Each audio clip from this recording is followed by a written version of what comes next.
From Microbe TV, this is TWiEVO, This Week in Evolution, episode number 40, recorded on February 11th, 2019.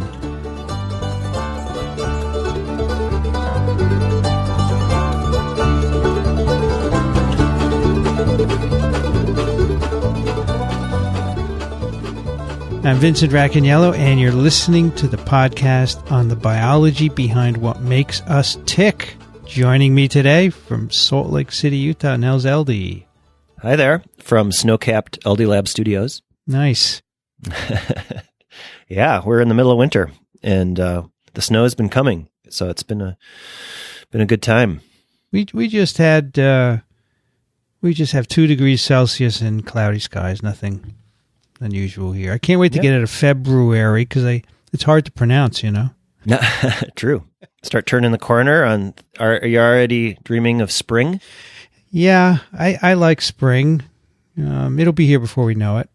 Yeah, but I guess we have March. March is a pretty wintry month, right? Mm-hmm, true. So we'll get through March, but it's okay. No worries. How are things in NYC? Are you teaching these days? Yeah, I'm teaching my virology course at the Morningside campus, which you visited, right? I have. It's a good one. And that's very exciting. I have a lot of students in the course, and they're excited. And so that's good. And I make new videos every year, so if anyone wants to learn about viruses, virology.ws/course. And you can find my videos, which are the slides and my voice. Yeah, that's great. How big is the actual class this year? So we have 120 students this year. Pretty big. Yeah, it's usually over 100, and we have a big room, big lecture hall, and I wander around the front talking about viruses. I enjoy it very much. I would miss it if I didn't do it. Yeah, absolutely. And viruses in the news these days, right? With the measles outbreaks. Gosh, we have measles outbreaks, yeah. Yeah. Always in the news. I always say to the class, there's always going to be something going on here. How about you, Nels? You doing any traveling? A little bit. So I'm going to try next week to get over to Chicago. I tried actually a couple months ago and got wiped out by a snowstorm. Not here in Salt Lake, but in Chicago. It kind of shut down operations for a little while. So I'm going to gamble again with air travel in the winter to the Midwest. We'll see what happens. Heading to Northwestern. It's always tough in the winter. Yep. Got to kind of roll with the punches. Yeah, I've had many trips interrupted through Chicago. But on the other hand, in the summer, you can get thunderstorms too. So true. The weather is what you can talk about, but you can't do anything about it, right? That's right. Exactly. Are you going to ASV this summer, Nels? I will be. So it's going to be in Minneapolis. Right. My old stomping ground. So I'm excited for that. A couple of my labbies will be there. We're excited to show up, and some fun new discoveries and collaborations kind of starting to unfold. So really looking forward to that. You'll be there as well, of course. I will. I'll be there. I'm looking forward to it. I like Minneapolis. It's a good campus, and I like the meeting very much. Agree. So we'll be there doing a TWiEV and listening to the science. Yep. Very cool. What do we got today, Nels? Yeah, let's get down to business. So I was just kind of thinking, actually, Vincent, kind of stepping back, like, what a fun podcast we have when we're even picking out the papers. So we were kind of, kind of bouncing a few ideas. And it was, well, should we do rainbow trout sex determination and some surprises there? Or, I know, let's do reproductive isolation in perfume collecting orchid bees. So we decided on the bees. Really fascinating, charismatic critter with some really cool behavioral evolution, and getting back to this idea of speciation. So we're diving back into the biorXiv. This is a preprint that showed up just about a week or so ago. I think February 1st. We'll of course put the link and follow along. It's a pretty simple figures, really nicely told story. And so I think it's worth taking a peek under the hood, so to speak. The title of the preprint is An Olfactory Receptor Gene Underlies Reproductive Isolation in Perfume Collecting Orchid Bees. Do they go to the store to get this perfume? They go to the orchids, and So they're specialists, huh? Yeah, these are really fascinating Cool. insects. Yeah, and we'll talk a little bit more about that. Where's it come from? Yeah, so the authors here, this is, first author is Philip Brand. He's a advanced graduate student in Santiago Ramirez Lab. This is Department of Ecology and Evolution at UC Davis. And, maybe to pause for a moment, and we've another kind of hotbed, public university and hotbed of really cool evolutionary genetics, evolutionary biology. I would put UC Davis on the map. Mm-hmm. Sometimes it kind of hides in plain sight of its more famous UC campus cousins there. But all kinds of diverse and interesting research going on, all the way from sort of the ecology, and we'll get a flavor of that, actually, some of the orchid bee collecting, all the way to molecular mechanisms. And this preprint, I think, nicely captures sort of a range of those interests that you'll find in Davis, California. Have you been out to that campus? Last time I was there was for an ASV. Oh, when was that? Long time ago, over 10 years. Okay. I don't remember the exact year, but it was in the summer, of course, and it was very hot, but I liked it. Big, nice campus, big old trees, and I've met many people who are working at Davis. There's a nice wide range of biology there. Yeah, I agree. Also, crazy bicycling sort of setup. If you go around campus and you're a pedestrian, you got to keep an eye out. You could get run over by a bike at any moment. Who was telling us? That's right. Mia Levine. Mia Levine was talking about the bikes right. on campus. Yeah. Yeah, she did part of her training in David Begun's lab at UC Davis before Mia started her own lab out at Penn. And between that, she and I overlapped as postdocs in Seattle. But yeah, she was, I think she even had us edit out maybe a detail about the biking. It can get pretty heated. That's right. Yeah. So orchid bees here, and the question is, how do you speciate, right? Yeah, that's right. And so we're returning to this concept of speciation. How does one population become two? And we've covered this a little bit before on TWiEVO, episode 4, with my science buddy Nitin Fudness, who's on campus here at Utah.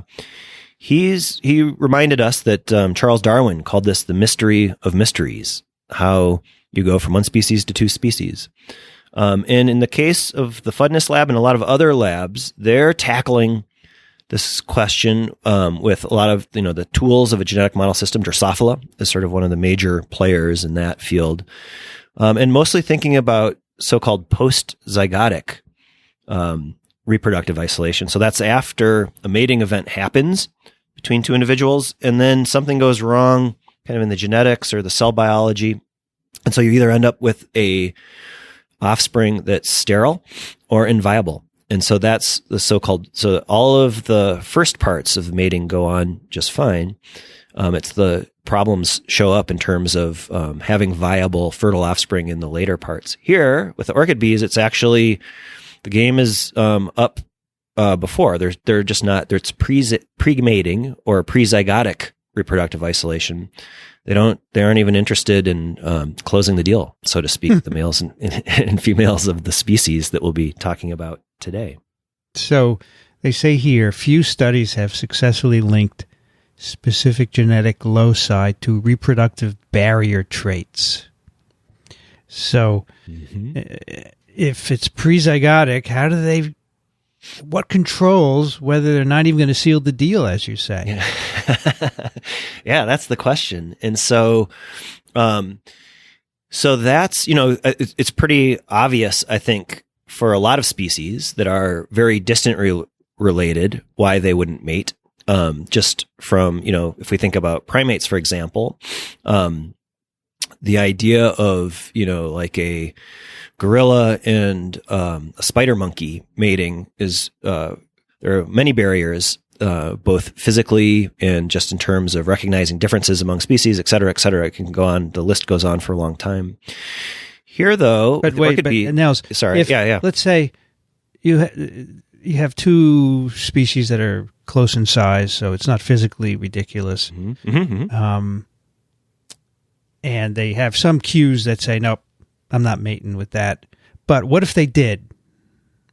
Oh, yeah. No, so that happens all the time. And actually that happens, we'll discuss some of the genetic evidence for gene flow among these orchid bees. And so they still, and that's thanks for bringing it up. It's an important detail here, important point. So they can mate just fine. And in fact, they can also produce fertile offspring. But this pre-zygotic barrier, and we'll talk a little bit about the geographic range as well. So even though they're sort of showing up in the same places, and all of everything could happen in these very closely related species, by and large, they choose not to.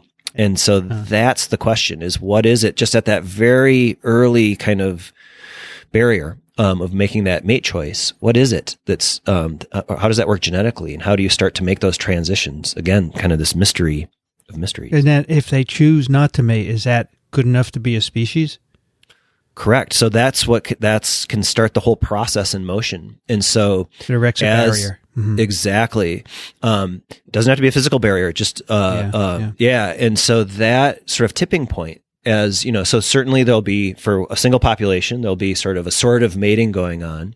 But then as the populations start to differentiate, and even that percentage of mating goes down, then you start to move closer and closer to this barrier until you sort of go across it somehow. And then if you come back in a few million years or whatever, then it might be that barrier is complete, that they're separated altogether. And then you start to see the post-zygotic changes, so that even if they did mate, the offspring they produce wouldn't be fertile. So here we're at the very beginning of that process. So technically they're not a different species yet, or they are? They are a different species. And so so that definition is a slippery one. We discussed that a bit on TWiEVO 4. And here it's like we're right at that sort of nascent event. But the two species of orchid bees, Euglossa dilemma and Euglossa viridissima, are considered separate species, even though they can have offspring. And there's genetic evidence for gene flow very recently between, but it's just starting to build and form that barrier between that. So in the wild today, very few examples, if any, of reproduction between these two different species. Okay, got it. Yeah, and also maybe some quick history on the orchid bees. These are really gorgeous insects, and caught the eye of Charles Darwin, by the way. So he watched them when he was doing, in Central America, doing some of those voyages. He made observations of these so the orchid bees have these, we'll talk a little bit more about how this all works, but they have these elaborated leg structures. They're almost like these spongy compartments that can sop up waxes and aromatic substances from the orchids that they visit. And then this is what actually gets packaged into a perfume that then becomes part of the mating process. Really complicated biology. And some of these observations of all of these complicated forms, which really inspired Darwin. He didn't get it all right, though. So he actually thought he was watching female orchid bees, when in fact it was the males that were out there gathering fragrances. But this is then caught the eye and of him. And then, for generations to come now, evolutionary biologists, and as we'll see today, making some real progress on the genetic basis, potentially, of some of these traits. Where does the concoction take place? In the same packets where the floral substances are collected?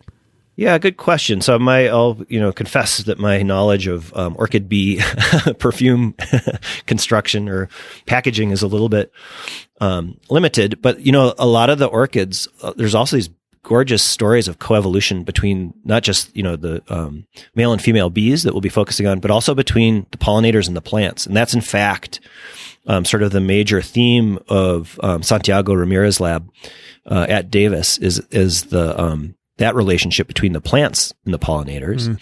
And here we'll just be considering pollinator evolution.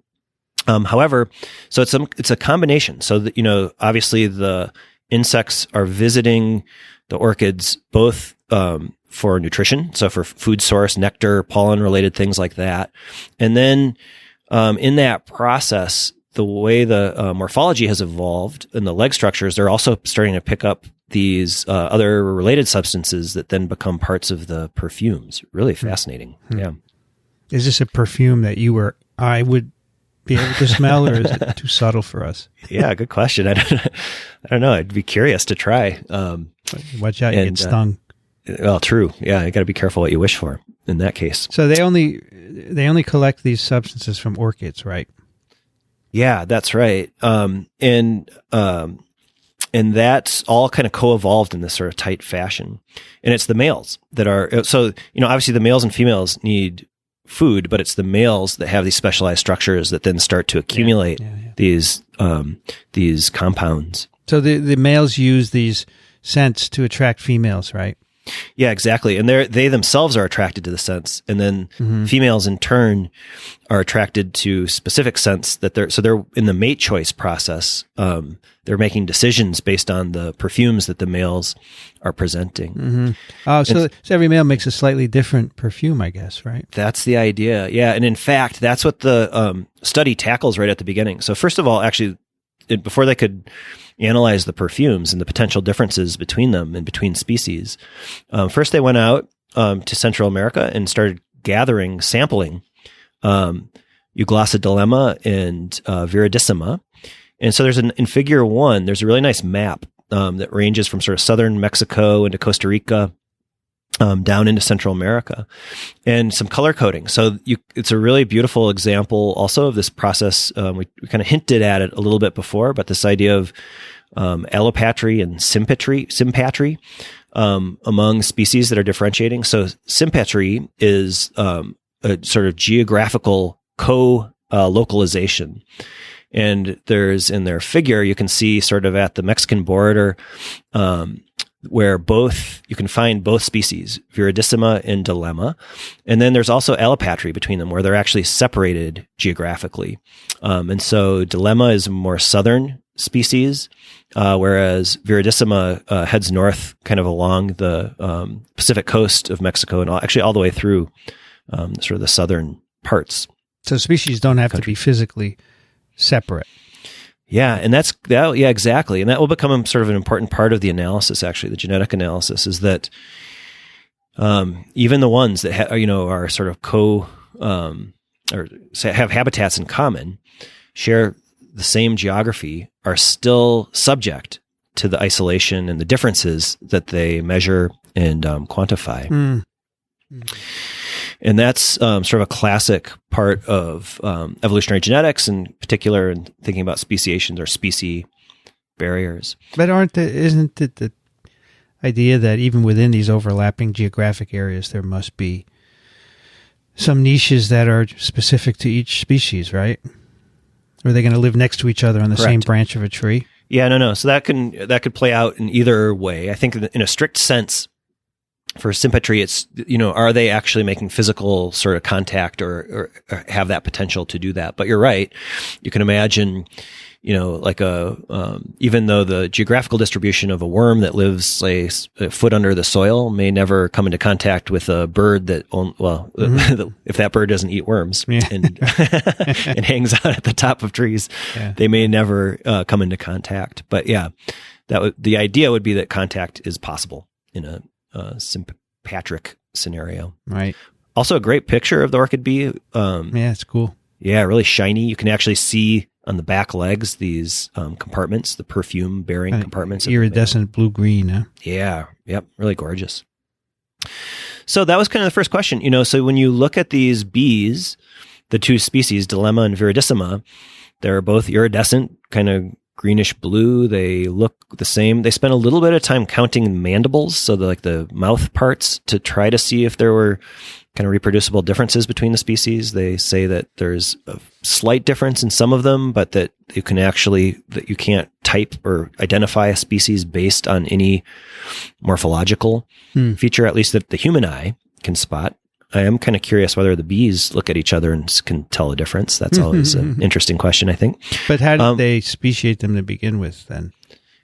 How did they know the differences in species? Yeah, they're called two different species. Correct. Right? Yeah. And I think part of that is that geography. I see. Yep. And then there's been, since the day of Darwin, the people have been studying these bees, right? And so this isn't sort of the first rodeo for this system, so to speak. But then they end up focusing on where they think there might be real sort of consistent differences between the two species, and that's in the perfume chemistry. So they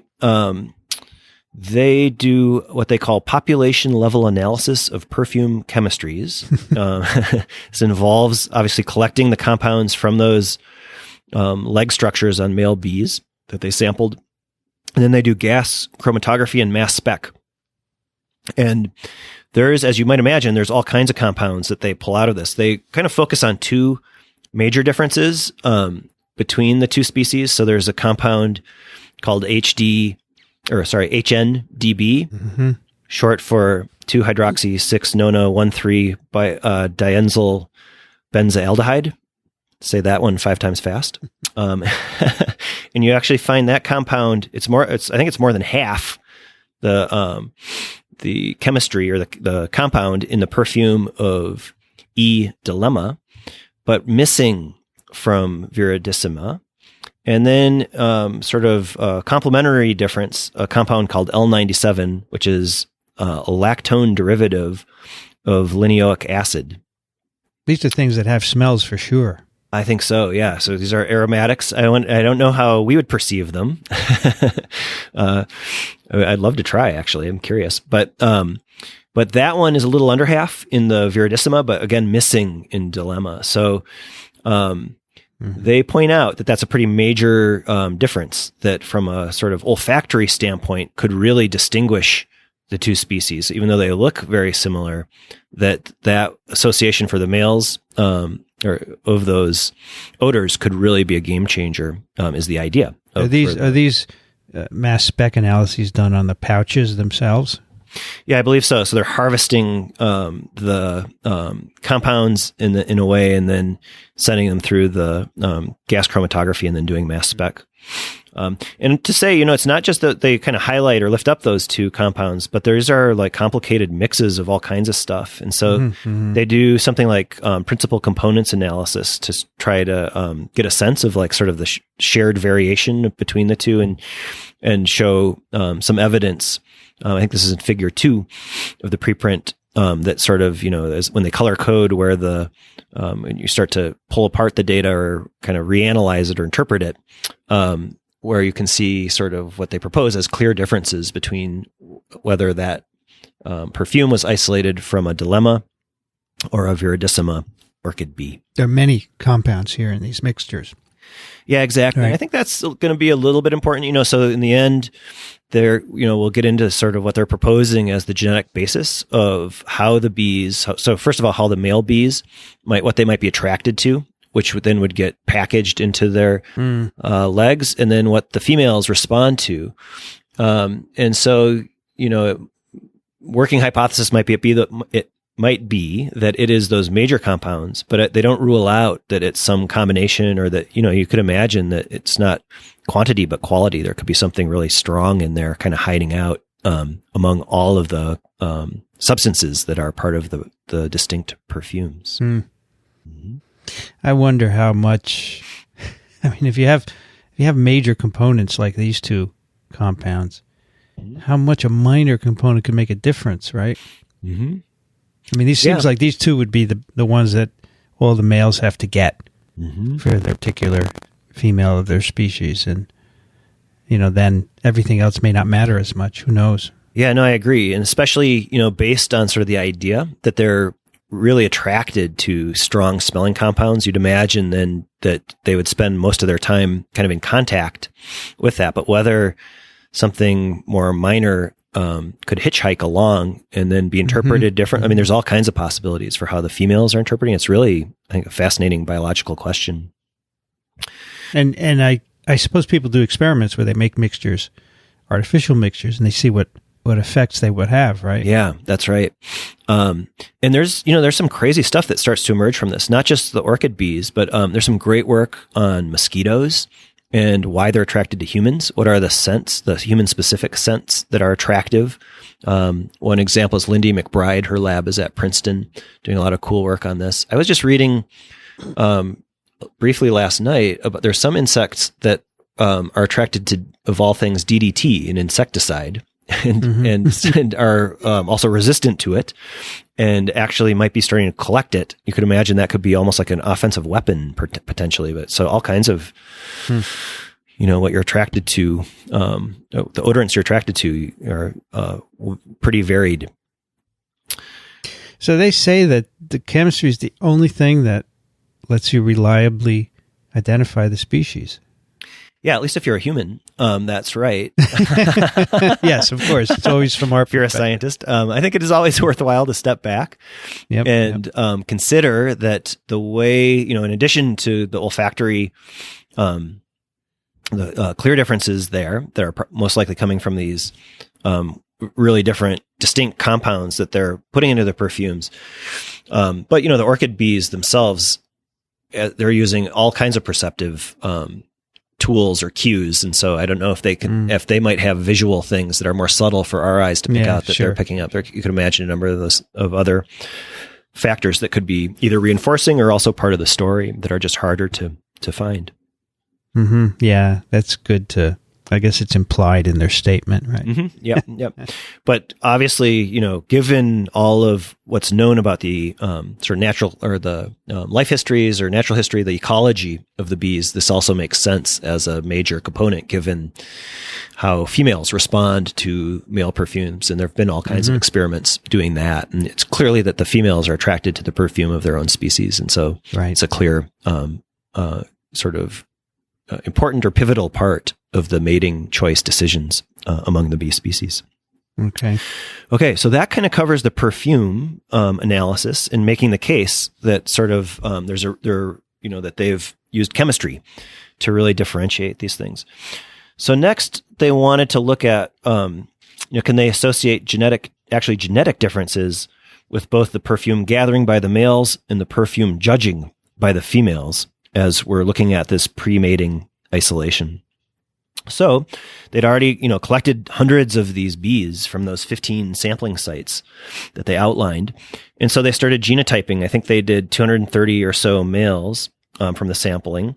And so here, by genotyping means that they're characterizing the SNPs, or single nucleotide polymorphisms, basically by nucleotide differences and patterns of SNPs between the species.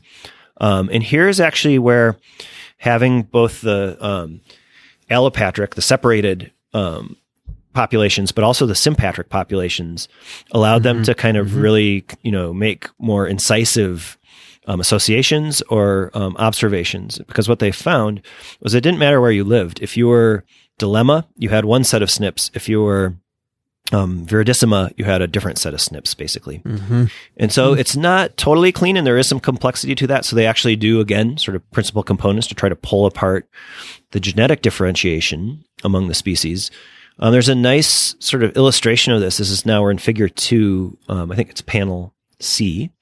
And this is kind of illustrating admixture. So you've got in blue sequences or SNPs or collections of SNPs that are associated with the dilemma species, and then in green, viridissima. And then they kind of line them up, the individuals that they sampled from different countries in Central America, different cities in Mexico, and then whether they're allopatric or sympatric.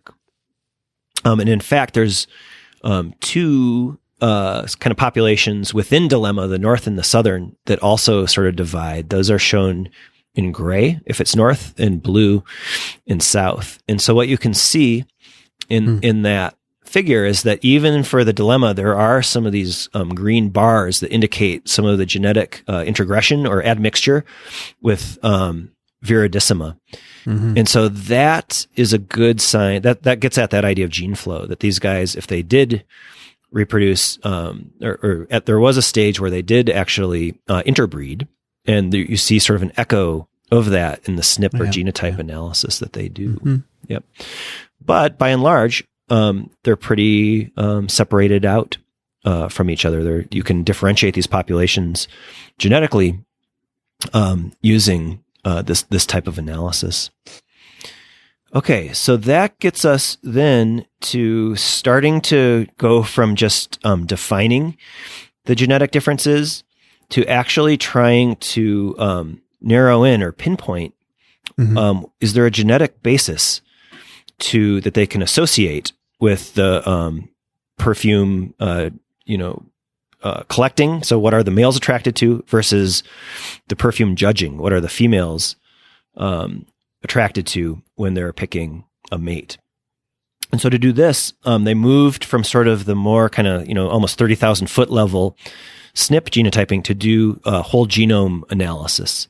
And so I think there are 30 genomes from the 3 different genetic lineages. I'm not sure if they did these all. They might have done it for this study, actually. So 10 from the dilemma bees from the north, 10 from the dilemma bees from the south, and then 10 from the viridissima, the different species, which is found in more southern areas in Central America.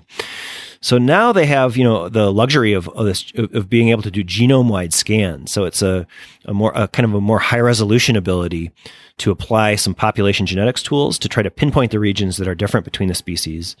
They're also looking for evidence of selective sweep and sort of defining or combining, I should say, different methods of differentiation, population differentiation, to try to make a prediction about what might be the key genetic difference between these 2 species that might underlie the difference between the perfume gathering and recognition. And can you explain what a selective sweep is? Yeah, no, absolutely. So there's a few things going on here. So in the way that you would be able to sort of infer that this has happened in a population. So selective sweep, the idea here is that something advantageous happened, and that as a mutation, broadly defined. Mm-hmm. And if that happens in a population, it will start to where someone can reproduce better than sort of the next guy in the population, then that new variant or mutation will start to sweep or increase in frequency in the population. Mm-hmm. And so that's sort of the concept. How you might find that just by simply looking at genetic data, like genome scale data, is that when a selective sweep happens, it will take other and as populations sort of continue to mate, you'll have recombination. And so basically at the very first step, if something advantageous happens, selectively advantageous, it will take along a lot of genetic material sort of flanking that mutation. Mm-hmm. Mm-hmm. And then as time goes on, as you march through the generations, recombination will sort of whittle away. So you'll start to, some of those associated or almost like hitchhiking sequences flanking the adaptation will be randomized, or they'll be lost, as they'll no longer be linked together. And so then what happens is the longer ago that a selective sweep happened, the more sort of a pinpoint it will be to that region. And so as you're comparing sort of genetic differentiation between populations, you can start to look for cases of really recent adaptations, because that, you'll have a longer so-called haplotype or shared variation around that mutation. And then as time marches on, it'll become more resolved into a smaller region. And so you can make all kinds of predictions just based on genetic data for what might have happened generations ago. And so that's what they're doing. So they're actually... But do you need to have different time points to do that? Or can you look today and deduce that? Correct. So that's the idea of the sort of phylogenetic inference, is that you're sampling the modern species to try to figure out what you think happened, in the fossil record, basically. If you really wanted to confirm that, then you would hope to find, like ancient orchid bees in amber or something, and start to put that together. Yeah. Ancient genomics, it's getting better and better. Yeah. As we know, for Neanderthals, Denisovians, some of these other human fossils, and a lot of tools have been generated and are being executed now, and also for insects. So you could imagine a case of that. But there again, that there could be something to that, since especially in this case, the orchid bee species have only been separated. I think they estimate it's something like 150,000 years. So that's really just a blink of an eye. And so, whether there are ancient orchid bee specimens out there, I have no idea. Might be really hard to come across. Okay. So basically they end up, in order to pinpoint the region, they sort of combined 3 different population, genetic metrics, and they're looking for sort of a pattern that might, be consistent with what they were hypothesizing, or the working hypothesis for what a genetic region might look like that would differentiate the two bee species. So basically, they're looking for what's called the FST value, a high FST. So this is again a population genetic, sort of a classic tool or statistic to infer or to measure, I should say, differences in genetic variation between populations. This is a time, in TWiEVO where I wish I had the phone a friend. Like I could phone like that old game show. I could phone a population geneticist to actually have them explain it in a real way. But that's at least the sort of quick and dirty version of it. They're also looking for actually so this quantity, what they're defining as pi, which is variation within a population. They're looking for a case where that's low. And so the idea behind that is that if there's some genetic variation that sort of differentiates the species, once it's in one species or the other, that will actually not change so much. So it's basically this idea of once you recognize a perfume, you want everyone else in your population to also recognize that or to be into that. Sort of like a sense of taste or style almost for your species at a genetic level. If you were just looking at candidate genetic regions that were also really different within the population, as opposed to just between, then why would it be that there is some commonality or some shared recognition in this case of the perfume? So they look for that. This is all in figure 4, I believe. Let me just scroll over here. Yep, and then the third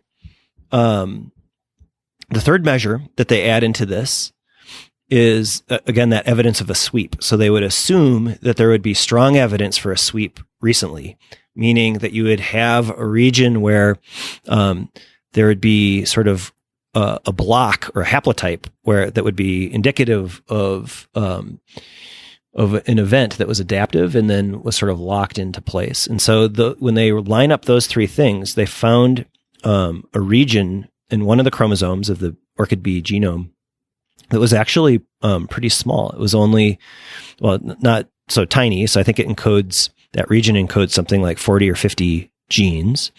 But already a massive clue that they might be onto something was that of those genes, 40 or so are all encoding odorant receptors. And so that association starts to link to something that might be exactly what you would predict for both being attracted to compounds that you would then put into a perfume, which would then be differentiated or chosen by females that are judging those perfumes. They had 14 odorant genes within a array of 39 odorant genes, and those 14 were the specific ones that are pointed by this sweep region. Yeah, exactly. So I think, it's pretty amazing. And I think that's probably one of those days in the lab where you get like super excited. It's like, oh my God. And in fact, I was just looking, and they mentioned this. So this wasn't the first time they'd considered actually this odorant receptor in particular. So they narrow very quickly from the 40 or so down to a single one. And this is called odorant receptor 41 or OR41.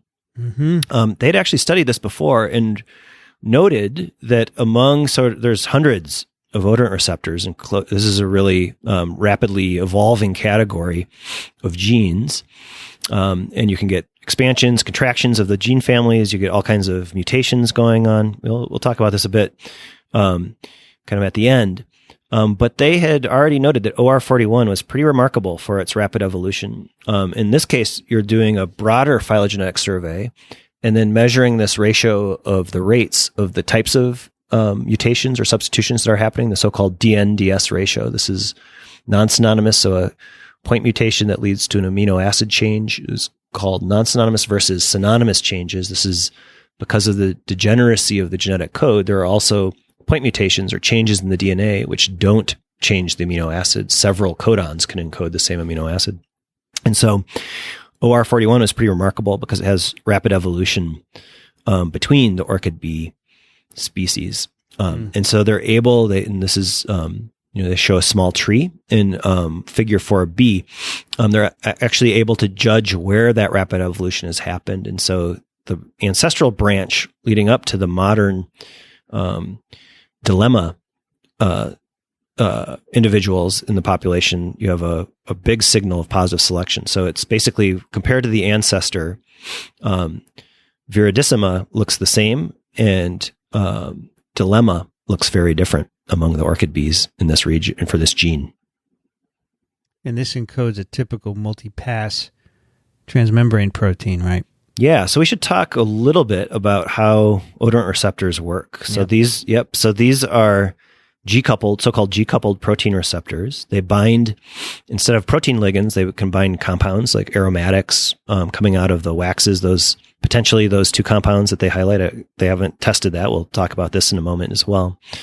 But what happens is upon binding of an odorant, the receptor, transduces a signal. So this is through the production of cyclic GMP or cyclic AMP, I believe, for these flavors of receptors.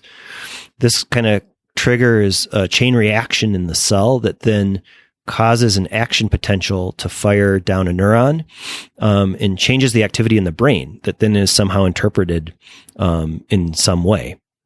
And so the implication here would be that there's something going on with this odorant receptor that changes influences the behavior of the Euglossa dilemma bees, so that they might be the males might be attracted to some specific odor because that's what tickles the odorant receptor, so to speak. Mm-hmm. Whereas for viridissima, they might be interested in other compounds because the odorant receptor has sort of a different specificity to it. And it works in the female as well, this similar way, right? Yeah, and that's pretty interesting, actually. So and I think that kind of gets to one of the big ideas of this paper, is that concept of, for reproductive isolation, you actually only need to change one gene, right? In this case, they're proposing it's OR41. And then the males and females, that will change both of their behaviors in different ways, but it kind of couples that single genetic change to an entirely different behavior between males and females. That's pretty cool, because it's sort of like a simple step to have this sort of massive consequence. Yeah, because you're often thinking, well, we have so many things we have to change to make them reproductively isolated, but in fact, you don't. It says right. If they don't like your smell, that's it. Yeah, that's a pretty strong way of potentially differentiating along these lines. So, but before we get too deep into that idea, I mean, first, I think it is worth pausing and stepping back and saying, okay, well, what is the evidence from here? So far, this is just a genetic association. It's a pretty interesting one, pretty compelling one, I would say, for many reasons, including a lot of the work that's been done before. But if we look, actually, for a moment, they have you often do this with receptors, sort of a way of diagramming the amino acids and how they address the membrane. So this is panel C in figure 4.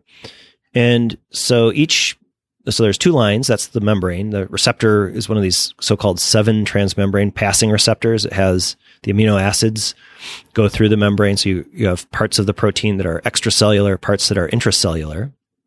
Each ball is an amino acid, so of the whole peptide chain. And so what you can see is they've diagrammed among those amino acids, which are the ones that are changing rapidly. And so these are ones that are outlined in red when you're comparing the gene sequence from different species. There's 17 red balls. There's 2 blue balls that are the synonymous changes, where you have a mutation that doesn't change the amino acid. And then they also diagram the ones that are interspecific, so different between the species, right?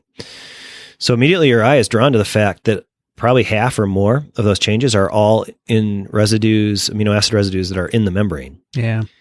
And so that, is already maybe a quick note of caution. So we would functionally, you might predict that this is just relaxed constraint. So basically the job of these amino acids is just to go through a membrane. And so you can pick from lots of hydrophobic residues, which can hang out in the lipid membranes. And so this has been known for a long time, that there's this sort of relaxed constraint. Basically, you'll tolerate all kinds of variation among these, and it won't have a functional consequence. You can kind of pick any one. So already, with receptors like this, that's where a lot of the coding is in these regions of relaxed constraint, that can sort of artificially draw your eye to rapid evolution that might not be as consequential as first advertised. However, not to pour too much cold water on the hypothesis, there are other substitutions, I think 4 or so on the extracellular surface. Mm-hmm. Those might be candidates for differences in ligand binding. Yep.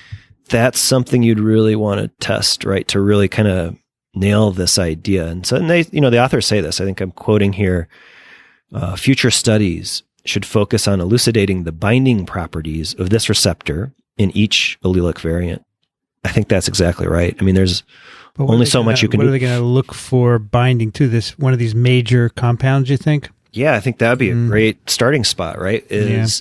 For the ones that are species specific, that long sort of chemical tongue twister, HBDN or whatever it was. Yeah. I think one prediction would be that the dilemma species would bind that one, or it would activate this receptor differently than for the other species. And then maybe vice versa. That would be pretty compelling evidence if that L97 compound had very different activity between them. So what's the experimental setup? Do you have a sense? Would they have artificial membranes with these channels, and then have some kind of measurement downstream when they add I'm not sure what they would be doing. I don't know if they would be doing it in bees, actually, right? Probably not. Yeah, that's right. In some ways, you'd want to take it out of context, but still have it maybe signaling kind of in as close as possible to the actual signal transduction. So, a cell system where you can express the protein on the surface, treat the cells with the compounds that you're interested in, and then measure activity. So I believe, the setup would have to be right, but you're measuring the production of cyclic AMP would be a nice proxy for the idea that these are activating sort of the action potentials that will then be interpreted in the brain tissue. Right. So then we have these amino acid changes on the cytosolic side of the membrane. What do you think those are doing? Mm-hmm. Yeah, so that's another good question. It could also be, not only direct. So you can imagine many steps that might be evolutionarily altered and could be part of sort of the genetic basis of these behaviors. So not only is it maybe recognizing a compound, but also how you respond to it. And so, here with a lot of these G-coupled protein receptors, it's not just like what you recognize, but how that changes the conformation of the protein to then transduce the signal to respond to the cues in your environment. And so, I think you could imagine those intracellular changes could then dampen or even increase the amount of signaling that's happening, depending on what that's doing to the protein structure and the conformational parts of the signaling process.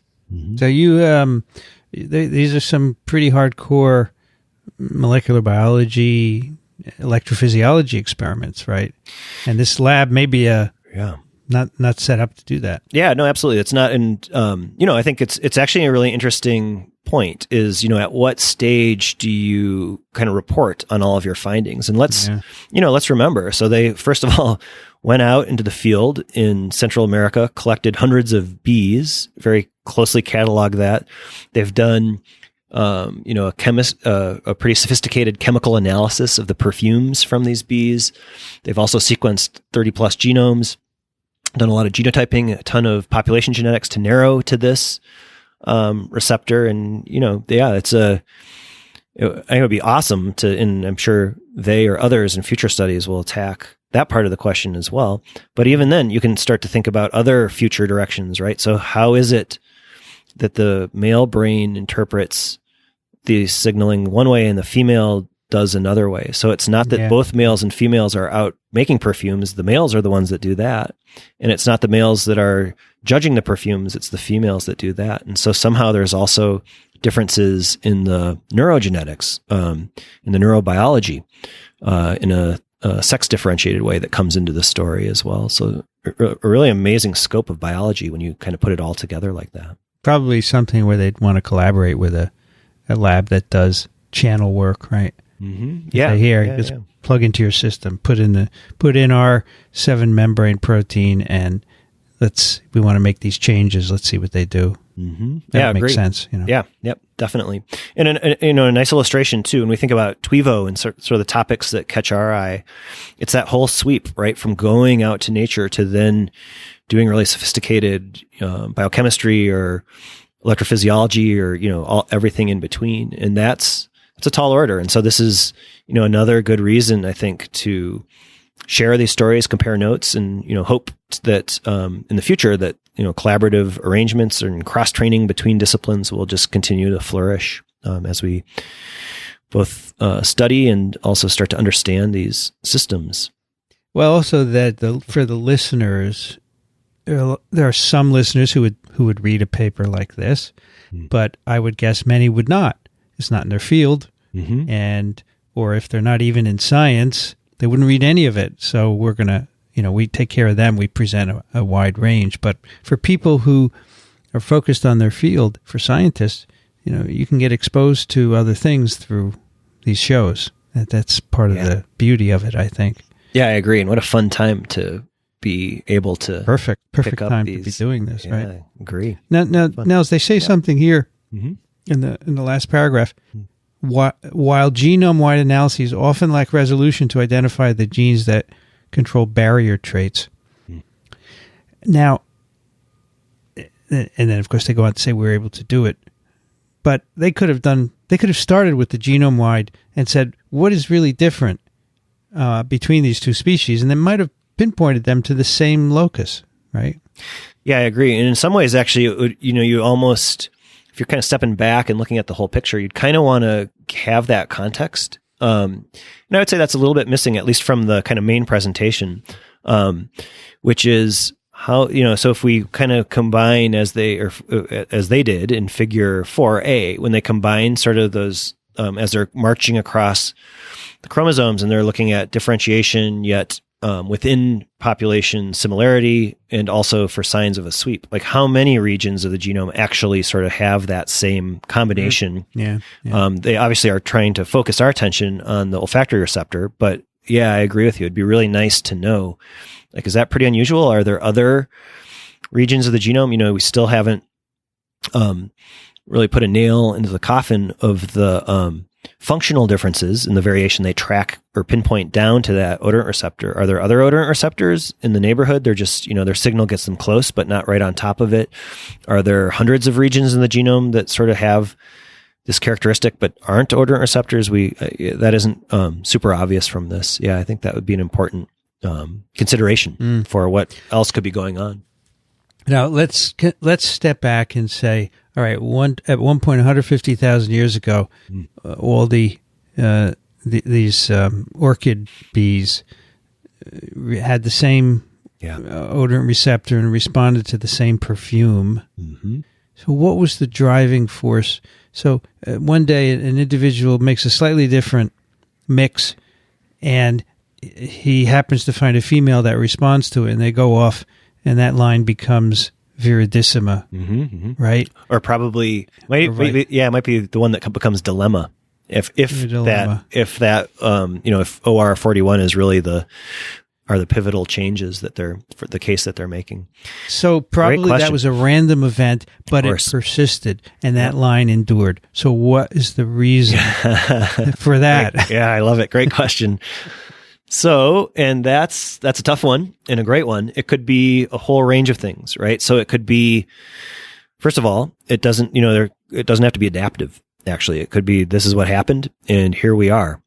Mm-hmm. There was space for both. 150,000 years later, it sort of kind of set off on this pathway that just continued. Okay. Or there could be a more adaptive explanation.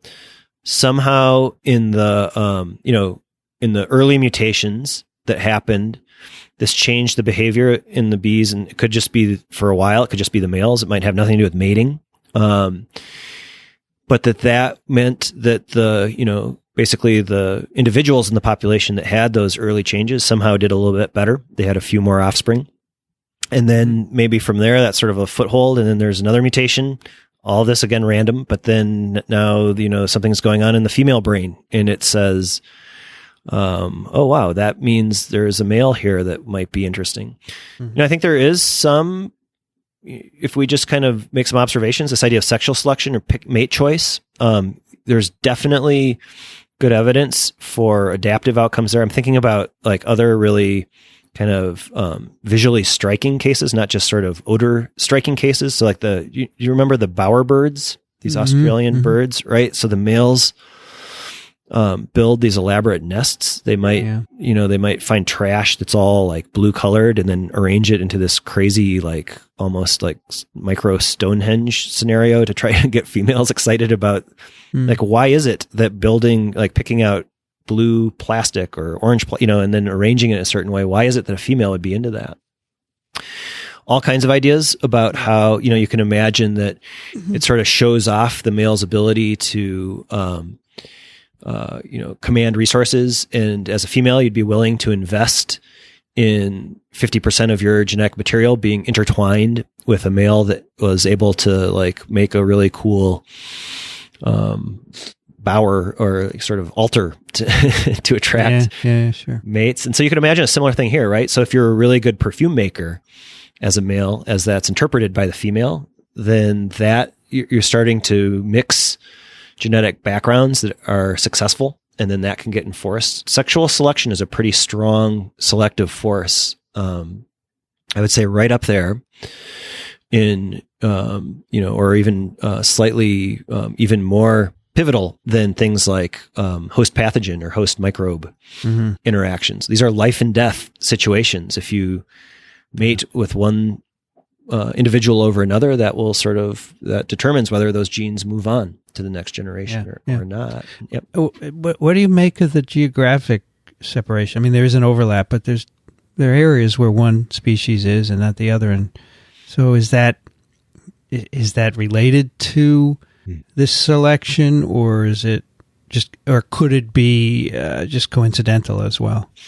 Well, I mean, I think we need to remember that. So in that process of speciation, right, from one species becoming two, kind of by definition, when you're one species, you're sympatric because you're one species, you're together.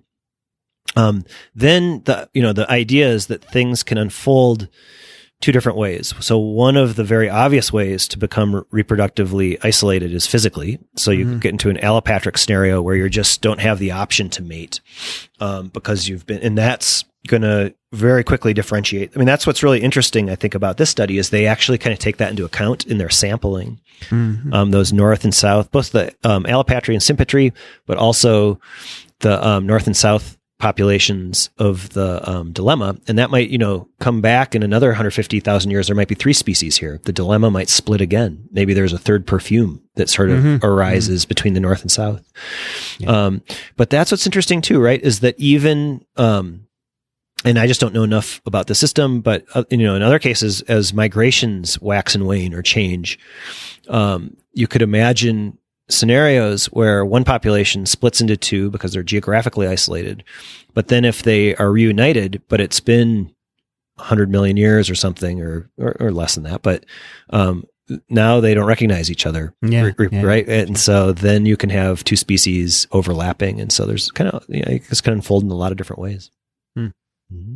That's a possibility. I can also imagine experiments where you change the bee in the lab and you try and mate them and see what happens if you change a single amino acid in the odorant receptor. Right? Yeah. You can, right. Exactly. I think those would be really cool experiments. And then, kind of even trying to sort of see what can happen, at least in short amounts of time, with evolution, kind of experimental evolution where you set it up.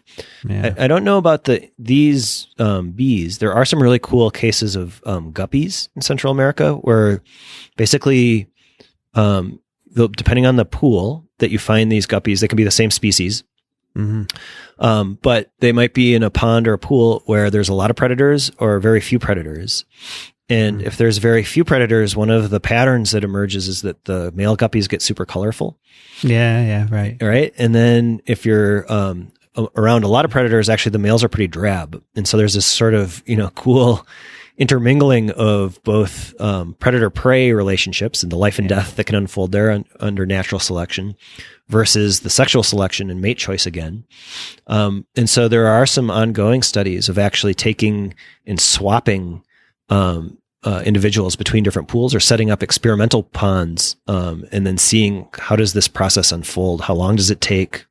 Where the colorful ones might get picked off, and then you end up with drab ones, and what's the genetic basis? So yeah, I agree. There could be really cool sort of seeds of future studies with this and lots of other systems. Mm-hmm, for sure. Yeah.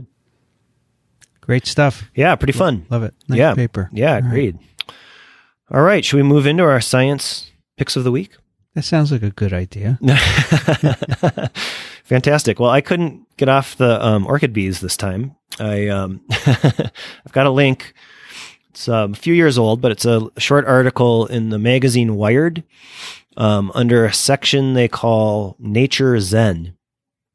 And the title of the article is "Orchid Bees Are Shiny." Some really cool images. We mentioned briefly how these bees have really beautiful, exoskeletons. These vivid greens and blue colors, showing that. You also can see a close up of the perfume storage compartment in a male's leg. In one of those images, a little bit more, some videos of orchid bees flying around, a little more about their biology, their amazingly long tongue. This sort of echoes on these plant pollinator relationships. So not only are you, in this case for this species, making a perfume, but your tongue is probably adapted to the specific morphology of the orchids. All kinds of interesting ongoing studies about that coevolution. Charles Darwin shows up. And then they're showing, some of these bees are pretty massive. They actually show a photo of someone putting a micro radio chip onto an orchid bee, so that not only are you sort of collecting in the wild, but you're also sort of, observing them in the wild and doing things like tracking their ranges. This might start to, you can imagine deploying some of these tools and some of those geographical questions that we were kind of kicking around a few minutes ago. It's not all beauty for the orchid bee. So this ends with kind of a sinister detail about the female orchid bees. They are kleptoparasitic. So that means they seek out the nests of other orchid bees, kill all the eggs and larvae, and take it over. So, nature's tough. Nature's tough. It's all, you make one perfume 1 minute and you kill the larvae of your competitors in another minute. You gotta take it all together, I guess. I follow some insect photographers on Instagram, and they're often putting orchid bee pictures because they're so dramatic, they're iridescent. Yeah, agree. Yep. Tons of cool insects. I was also thinking about, I didn't quite get my act together on getting the link. I just came across the old Twitter feed the other day. It was a moth. So obviously a different insect, but the wing pattern looked like spider legs. Had 4 legs. And so, you look at it from a distance and it looks like a spider. And just wild. So either, predator prey kind of evolution, where the ones that look more like spiders are less likely to be eaten by spiders, or you might get other predators that it will avoid spiders. And so that mimicry could be a selective advantage in that case. Yeah. All kinds of, the insects are pretty cool. How about you, Vincent? What's your science pick of the week? I have a little opinion piece from The Scientist. It's called "What You Believe About Science Denial May Be All Wrong." So this is by Carrie Fisher. So we often talk about science denial behind, anti-vaxxers and people who don't believe in climate change and so forth. But this opinion piece says maybe not so clear. So Carrie went to a meeting last November. Conference called Science Denial Lessons and Solutions here in New York. And she went, and she said she went in with some fixed notions about science denial, but it turns out that it's not really, there are a number of things she learned. First of all, it's not really science denial. Labeling someone a denier only leads to the re-entrenchment, plus few people reject science in its entirety. Yeah. More likely to encounter individuals who believe in climate change but don't want to vaccinate their kids, for example. So it's kind of a selective thing. And you should also look at yourself and see if there are certain things that you deny within science and so forth. So anyway, there are a bunch of points that are worth listening to, instead of labeling people, maybe engage them and listen to them and try and talk to them would be good. And I think that's always a good always a good approach, right? I agree. Yeah, I mean, there's a lot of sociology here, right? How do we interact as humans to try to be persuasive? And I'm with you. Yep. You have to, I just think you can't, it's all science denialist, right? Right. Yep. Pretty broad brush. Mm-hmm. What are the reasons people are doing this? You have to get at the bottom of their behaviors, right? And so that's the key. And so I think it's worth looking at. It's a short opinion piece, and the scientist is available.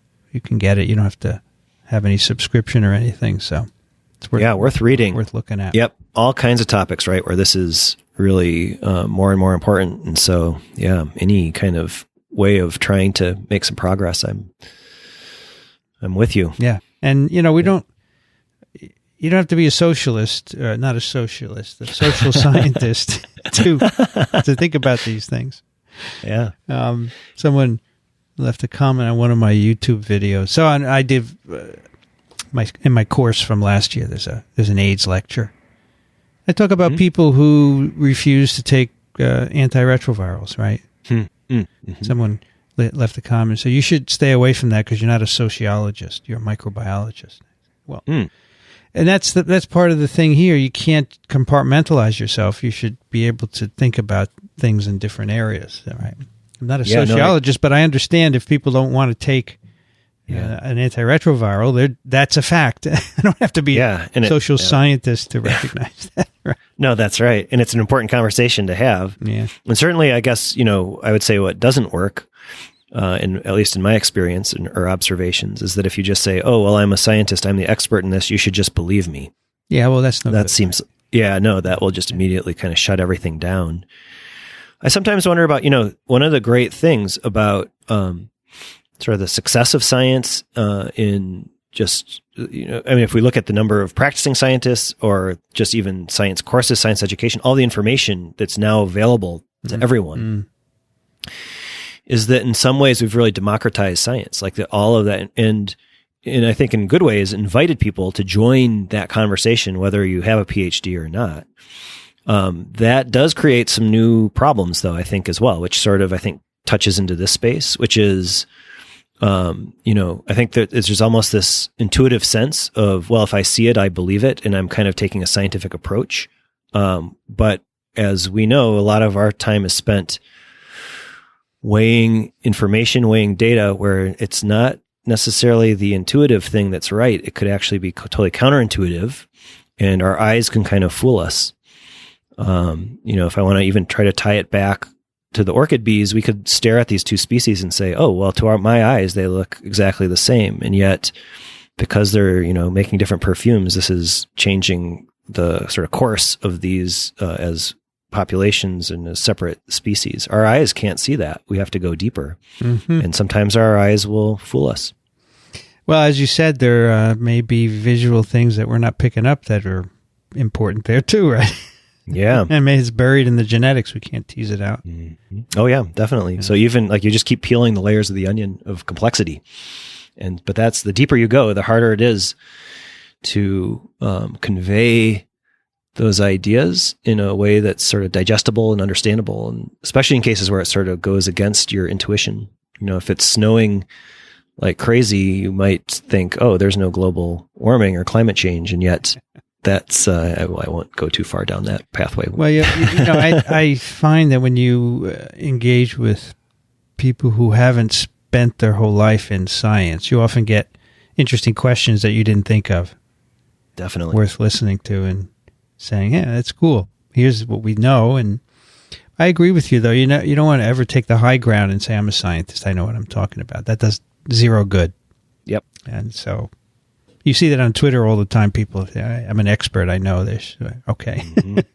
That's like probably the most surefire way to like get people to sort of dig in against you. Yeah. Not going to listen to you anymore. Right. Yeah. Yeah.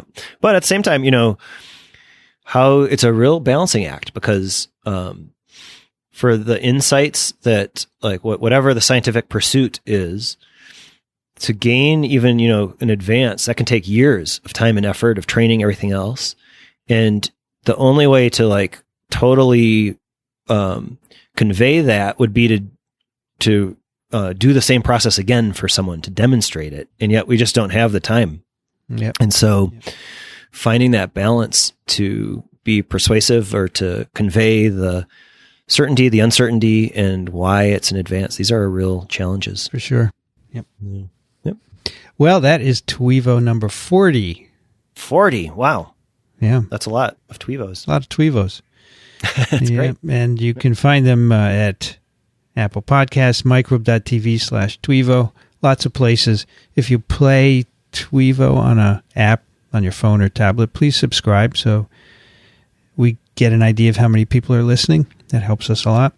And if you like what we do, consider supporting us financially. We have a lot of people that do that, and we really appreciate their support.